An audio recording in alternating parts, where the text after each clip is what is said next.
Nos piden ahí el trabajo necesario para que esta esfera o esta partícula se transporte de A hacia B, siguiendo esto, ¿no?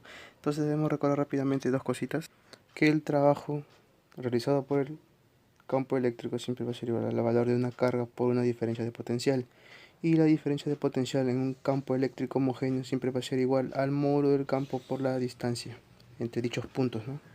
En este caso recordar que siempre que los puntos que se deben tomar tienen que ser la que tengan la misma dirección que el campo. En este caso de A a B iría así, no en diagonal, pero el campo es horizontal. Entonces la distancia que se debe tomar debería ser esta, la que acabo de hacer ahorita. 0,8, 60 grados está acá. Se podía proyectar, ¿verdad? Que es en este punto que nos piden, sería igual a 0,4 metros. Entonces la diferencia de potencial nos quedaría 200 voltios. Al reemplazar abajo nos quedaría 4 milijoules, que sería el trabajo necesario. Sabemos que toda partícula cargada va a generar en cualquier punto del espacio un campo eléctrico, ¿verdad? Al igual que un potencial eléctrico. Por ejemplo, en esta superficie de puntos rojos que he puesto, voy a poner un potencial A y un potencial B. Si es que el potencial A y el potencial B, que están ubicados ahí, son iguales, se dice que esa línea de rojo que he puesto pasaría a pasar a una superficie equipotencial. O sea, las superficies equipotenciales son aquellos puntos en el espacio donde los potenciales son iguales.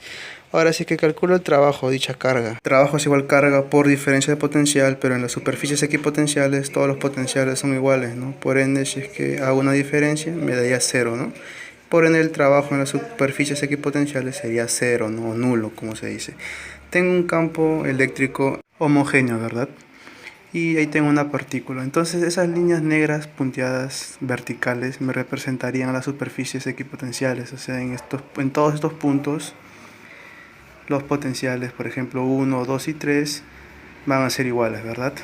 Entonces sabemos que las fuerzas eléctricas tienen la misma dirección que los campos, ¿no? En este caso el campo es horizontal y la fuerza eléctrica generada por la carga también va a ser horizontal, ¿no? Y vemos que esa fuerza con respecto a las líneas son o forman perpendiculares, ¿no? Entonces, con la pequeña explicación que les di hace un momentito, todas estas proposiciones serían verdaderas, ¿verdad? Pasamos a este ejercicio. Nos dicen que tenemos un electrón que es soltado desde el vacío y entra entre dos placas, ¿no? Cargadas, como se observa en la imagen. Y va a ser esta trayectoria y nos dicen que, o nos piden hallar el ángulo, este angulito que va a formar acá, el ángulo tita. Entonces debemos recordar que cosa que cualquier partícula que es con masa muy pero muy pequeña, como el electrón, que su masa es muy pequeña, es 1,6 por 10 a la menos 27 kilogramos, o sea, muy pequeño. Y cada vez que tengamos partículas de masas muy pequeñas, cuando son lanzadas en campos eléctricos debemos saber que siempre van a realizar trayectorias parabólicas. ¿Por qué?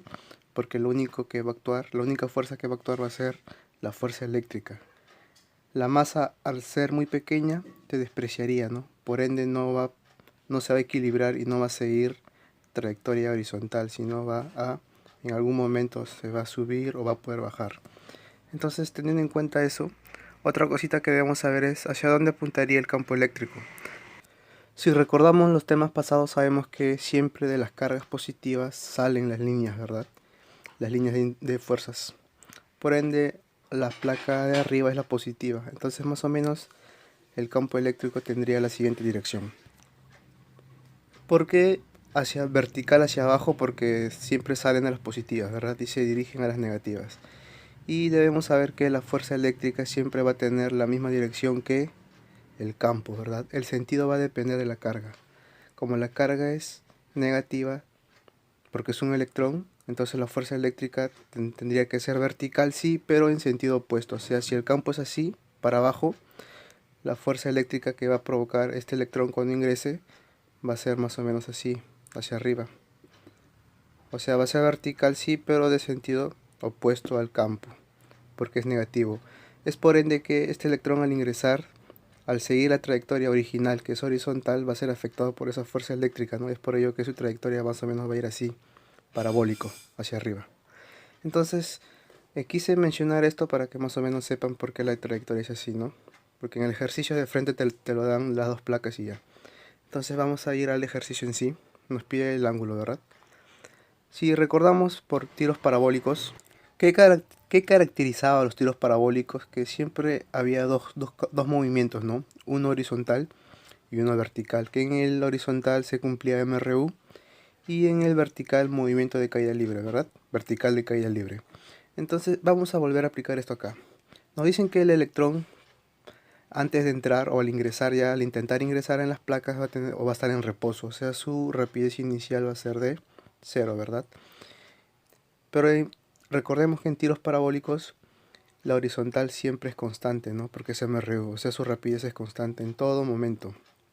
Aquí va a ser constante, horizontal, horizontal, aquí también su rapidez horizontal. Entonces en este puntito, ya al salir de la placa también va a presentar una rapidez, ¿verdad? En X. En este caso quizás pueda cambiar de valor, pero va a seguir siendo horizontal. Entonces analizando primero en el plano horizontal o en el plano X, que se va a cumplir MR1, distancia es igual a rapidez por un tiempo. ¿Qué distancia tomaríamos? La distancia que le va a tomar de aquí hasta llegar de acá, ¿no? Antes de que salga ya, o en el momento de que va a salir del campo. Sería más o menos entonces, esta distancia le voy a llamar D. D es igual a rapidez por un tiempo. Obviamente rapidez en X, ¿no? Cuando ingrese acá ya. Otra cosa que debemos recordar es que la dirección del campo va a ser que aparezca la dirección de la fuerza eléctrica, ¿verdad? O sea, va a presentar una trayectoria parabólica gracias a dicha fuerza eléctrica. Pero la fuerza eléctrica es vertical, ¿verdad? Entonces, ¿qué va a hacer? Mover al electrón de manera horizontal, en el plano horizontal. Entonces debemos recordar lo que son fuerzas externas. Sabemos que las fuerzas externas van a realizar un trabajo. ¿Y cómo se calcula eso? Pues como se ve en la pantalla, fuerzas externas van a ser aquellas fuerzas que van a ayudar a de alguna manera mover a la partícula, ya que el campo eléctrico es vertical, por ende fuerza vertical no va a haber fuerza horizontal, ¿verdad? Entonces esa fuerza externa va a ser la que va a ayudar y se va a calcular como el negativo del trabajo en ciertos puntos que nos pidan, o sea el trabajo de aquí hasta acá, ¿no? Y debemos recordar que por conservación de trabajo, el trabajo neto es igual a diferencia de energías cinéticas. Entonces, pero también recordar que el trabajo en electroestática se calcula como una carga por diferencia de potenciales, ¿no? Y nos dicen que la diferencia de potenciales que va a ayudar al electrón a moverse es de 5000 voltios. Entonces dicho trabajo externo va a ser como el valor de la carga, como ese electrón es negativo, diferencia de potenciales. Pero como es externo sabemos que se le agrega otro negativo más, ¿verdad?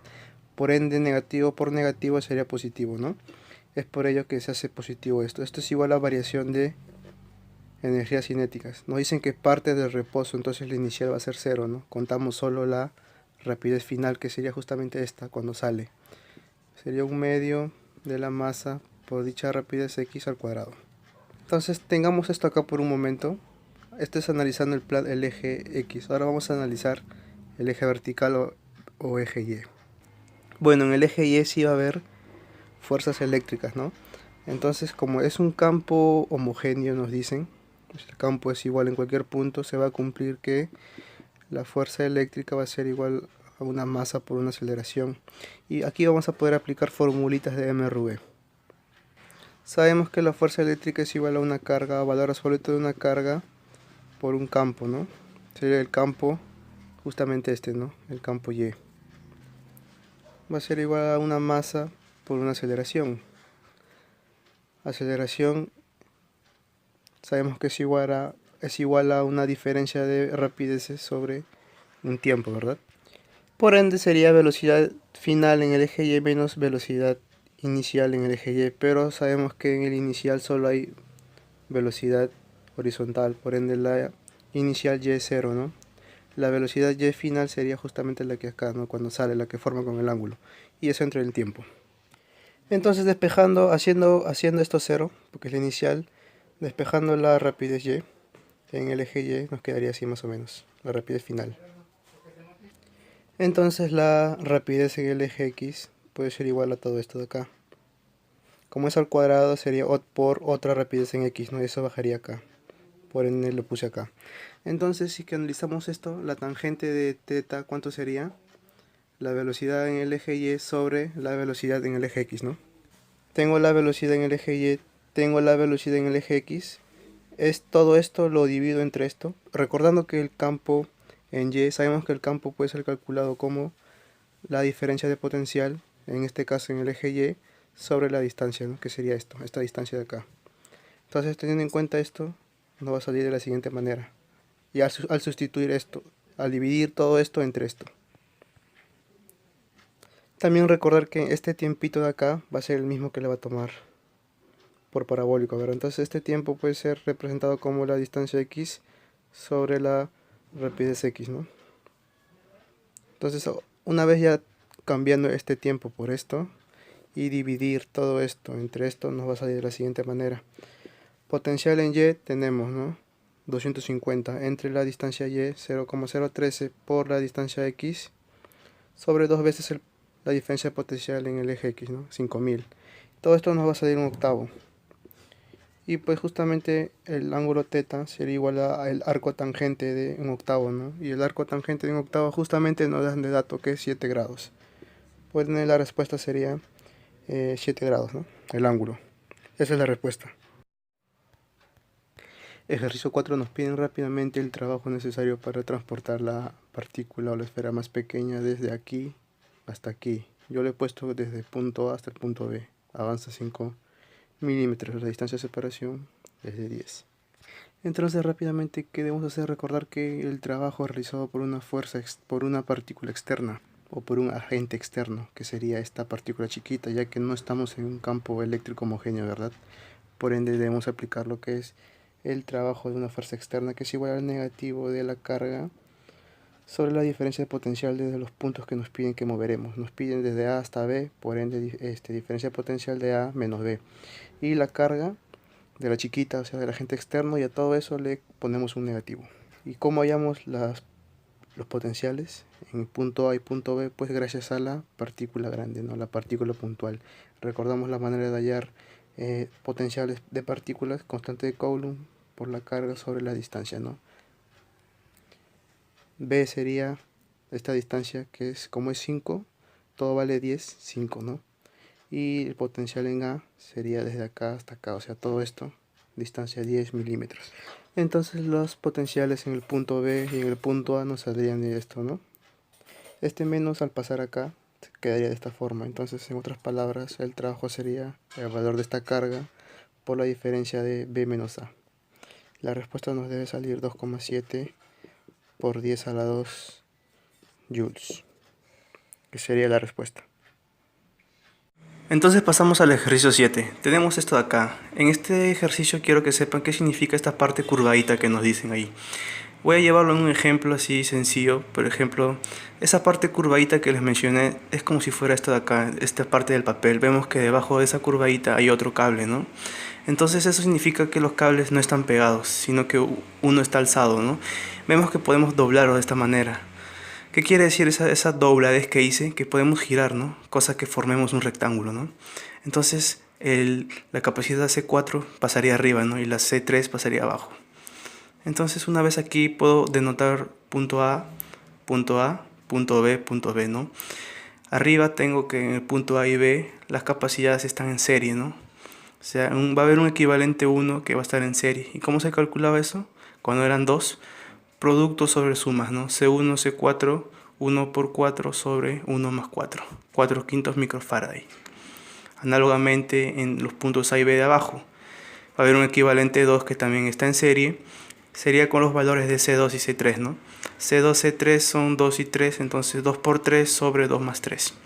Y vemos que el equivalente 1 va a estar arriba, el equivalente 2 va a estar abajo y ahí van a estar en paralelos. Y en paralelo se suman, ¿verdad? cosa que el equivalente resultante de todo el circuito sería la suma de 4 quintos más 6 quintos, ¿no? Cosa que nos quedaría 2 microfaraday, que sería la capacidad equivalente de todo el circuito. Entonces recordamos que la carga se calcula como una diferencia de potencial por la capacidad, ¿no? En condensadores. Tenemos entonces el 24, el 12 voltios y el 2 microfarad, cosa que la carga nos saldría 24 microcoulomb, y esa sería la respuesta. Entonces llevamos la representación como el esquema que más conocemos, ¿no? De condensadores con placas paralelas. Sabemos que la capacidad es igual a la permitividad eléctrica del vacío, que es una constante, por el área sobre la distancia, ¿no? Tomamos con los datos que nos da el ejercicio y al resolver eso nos va a salir 0,59 por 10 a la menos 6 Faraday. Entonces la carga sería la diferencia potencial, que en el ejercicio nos dicen que es 35 millones de voltios. A eso le multiplicamos con la capacidad que hayamos hace un momento y nos va a salir 20,65 coulomb la carga. Respuesta.